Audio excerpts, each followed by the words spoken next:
The Charlotte Hornets, 21 and 61, and I'm not going to bury the lead. Miles Bridges has no business being in the NBA. And everyone who wants to talk about no contest instead of pleading guilty or admission of guilt, you can do that if you want, but it's a bad image for the league and it's just bad for people everywhere when someone who has basically committed domestic assault is allowed to sort of be a public figure and a celebrity essentially, because that's what you are in the NBA. But even if I remove all of that, because the NBA clearly is not going to do anything seriously preventive to deal with this, Miles Bridges doesn't make sense for the Charlotte Hornets, especially as they are currently constructed. I do think there is some weirdness with how the Hornets are now after the PJ Washington trade last season, where they traded PJ and got back Trey Mann and Seth Curry and Grant Williams. I don't think that the Charlotte Hornets should be trying to compete this year. Those are players that certainly can help you compete for the playoffs. And Charlotte has actually a solid amount of talent, not just with Brandon Miller, their number two overall pick from last season, who played better than anticipated, and not only from other guys on the roster who have some potential, Mark Williams and LaMelo Ball, but I just don't think the team is quite good enough for the playoffs as constructed. Like playing is certainly within reach, but it just feels like a bad move. First of all, their pick is lottery protected. It's lottery protected to San Antonio. So in a very deep draft, it'd kind of be a good idea to get a higher pick. Second of all, they just replaced their GM, Mitch Kupchak, with Jeff Peterson, who, supposedly, was great in Brooklyn, but, he's a new GM, like a full GM, so hopefully he can do better, but, only time will tell.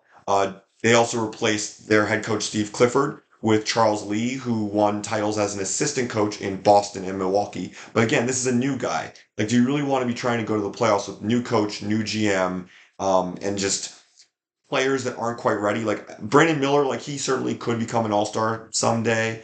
I want to give him a few years before saying like there's like a ceiling. I want to give him some time to really like me personally, and I think most Hornet fans would agree. Give him time to sort of develop, see what he can be, because he can play some solid defense. He does good things on offense. A little bit mid-range happy, but he can shoot the three. He can make plays. Maybe not the best passer, but he can do some things. So I want to give him time. I also want to see if I'm a Hornets fan or the Hornets organization. I want to see if LaMelo Ball can ever become healthy.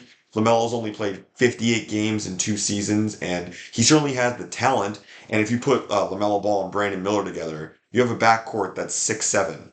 Like two guys 6'7", that's unheard of, and that's like a very long backcourt. Albeit was not good defensively last year. It was 119 points allowed per 100 possessions with Ball and Miller, which is kind of bad.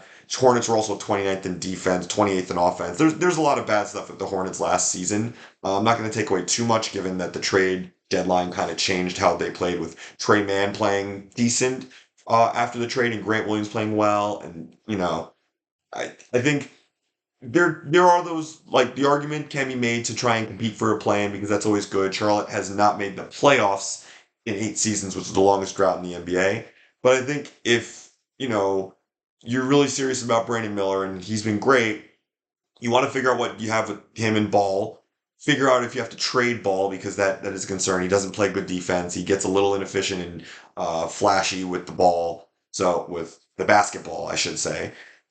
So I think figuring out what you have with them, figuring out what you have with Mark Williams, that's another guy who he's only played 62 games in 2 seasons, and he's actually out with a foot injury for training camp, and who knows when he's back. But he has a lot of potential, and I think if I'm Charlotte, those are the three guys to sort of focus on. Miles Bridges doesn't make sense again unless you're trying to compete for the playoffs, because he's a pretty solid player, almost an all-star, not quite, a little bad defensively, a little bit not the best shooter, but if you're trying to compete, then you have some stuff. Miles Bridges and Grant Williams and all those guys, and Josh Green, who I thought the sort of Klay Thompson trade worked best for Charlotte. 2 second-round picks and cash for, if I'm reading this correctly, Josh Green, Reggie Jackson, and 2 future seconds. That's a steal. Love Josh Green. I think he certainly could be a good player for years to come. Reggie Jackson eventually went to Philly, so you don't have to worry about him taking up minutes, but that's a sort of young nucleus that I think should be the focus. And then the old guy, I shouldn't say old guys, but the veterans. Seth Curry's an old guy. He might be out of the league soon, but the rest of the veteran players, I think you could, try and just help them develop the young guys and be a veteran presence. But if I'm Charlotte, I'm trying to tank this year, and I'm trying to get a good pick in this upcoming draft, and then see where you're at that point. Because at best, like I said, Charlotte probably not a playoff team. At best, they're maybe like a 9 or 10 seed, and at worst, they could be 13th or 14th. I don't think 15th. I think they're too good for 15th, unless like Ball and all the injuries happen again.